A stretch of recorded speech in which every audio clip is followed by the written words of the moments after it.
Hearing close in the forest you'll find a fabulous banquet, a fairy ball. If you close your eyes and you open your mind, the veil disappears and you'll see it all.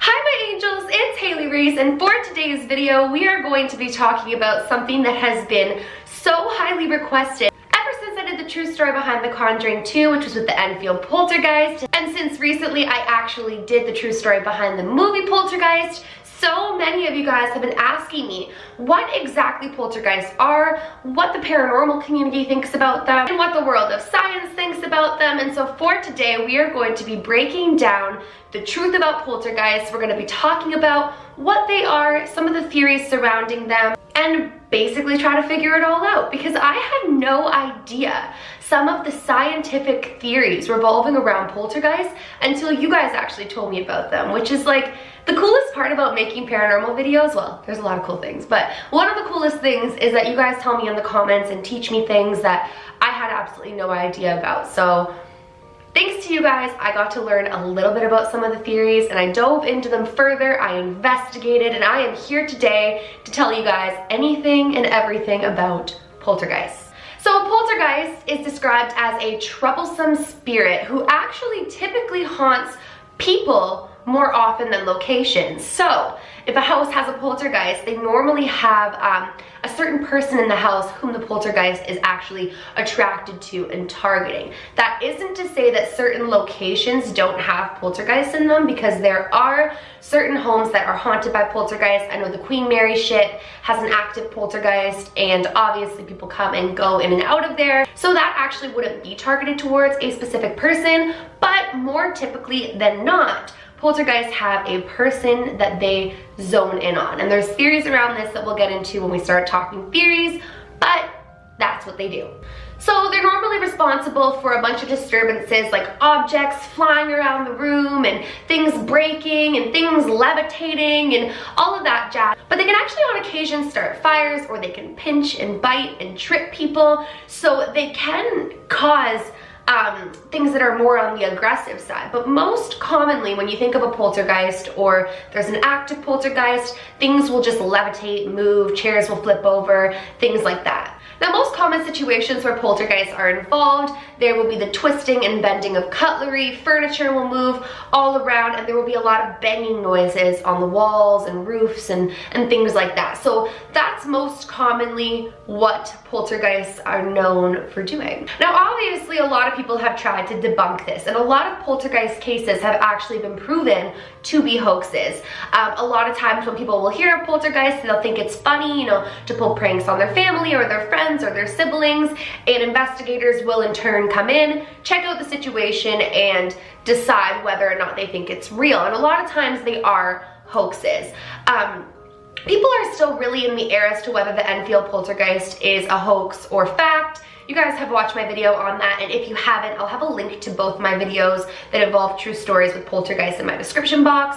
But a lot of people raise skepticism when it comes to poltergeists. So obviously tons of people have tried to debunk the theory of poltergeists, and in the 1950s, a man by the name of Guy William Lambert proposed that this whole alleged poltergeist hauntings could be explained by underground water causing stress on houses. He kind of went on to say that the water turbulence could cause strange sounds and structural movement, and then in turn the noises in the home or the objects moving would be explained by this. But later on, researchers such as Alan Gould and Tony Cornell actually went ahead to test out Lambert's hypothesis by placing objects in specific rooms, so kind of spreading them out throughout the house, and then putting the house under extreme mechanical vibrations, which is essentially mimicking what he thought the movement of the water would do, causing the vibrations to therefore cause those particular objects to move or things like that. And while they did this research, they actually found that the structure of the building had actually become damaged, but those objects that they had placed throughout the home only moved like just little bits. It wasn't anything dramatic like what a poltergeist movement would be described as. So they figure that his theory is debunked, and that while it was an interesting theory to, you know, bring into the topic of conversation around poltergeists and what could be going on, they don't believe that that is the cause. And there's tons of people who have tried to find some sort of structural explanation for things like this in people's homes.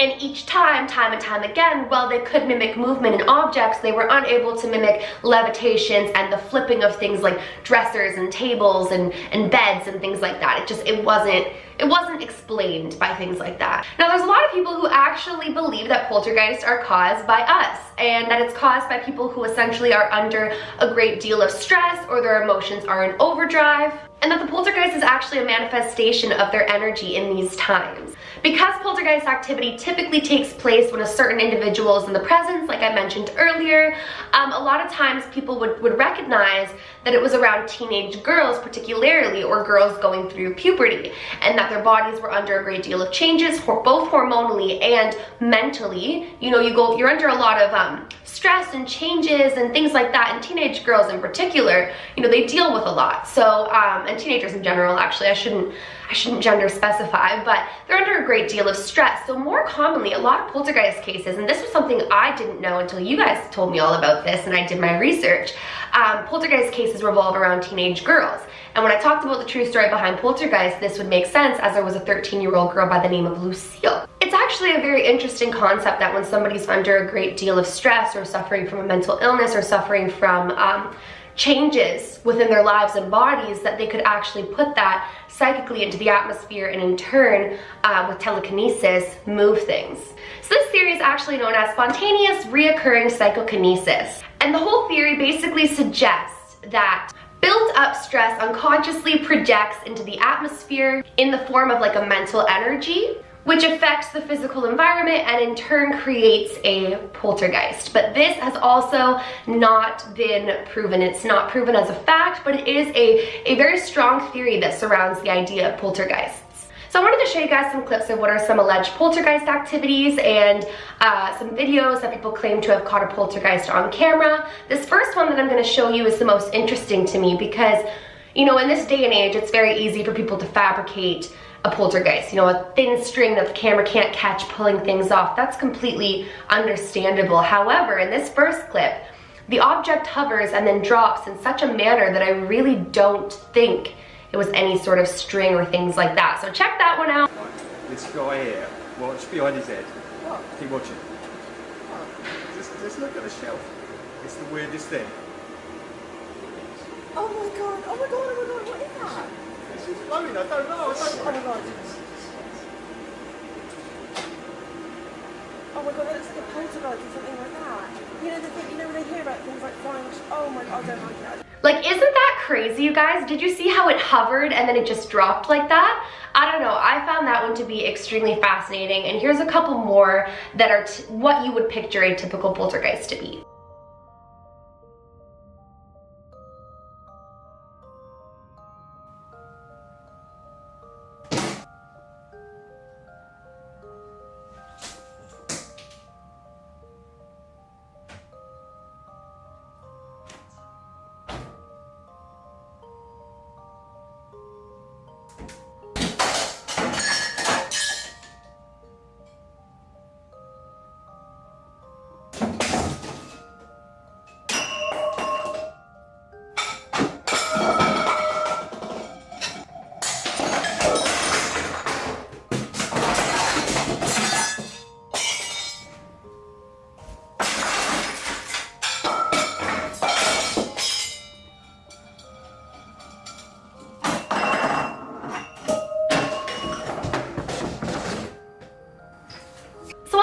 Footage is actually real, I can't say for certain. Obviously, in this day and age, in the world of the internet, things can be easily fabricated, but it's an alleged poltergeist, and even if it is fabricated, it is mimicking perfectly what people claim to have experienced in a real poltergeist. Well, you guys, that is essentially everything that I could find on poltergeists. That is what they are. Some people believe it's a spirit. Some people believe it's a vengeful spirit. Some people think it's the devil's work. Others think it's an energy thing. There are so many theories as to what poltergeists are. I personally think it's a spirit, but I mean, it's really open for discussion, and there's a lot of different theories surrounding it. The idea that it could be something that we do within our mental psychosis, or that a teenage girl goes through, you know, during the times of puberty is really interesting to me, but I don't know what to think of it all. So please, please, please drop a comment down below and let me know what you guys think of all of these theories, and I'll be reading through them because I'm really, really on the fence now that I've done all my research on this.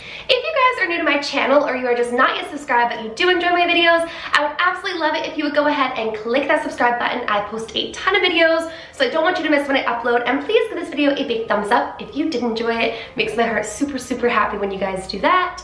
Remember, my loves, do all things with kindness, and until next time, I love you.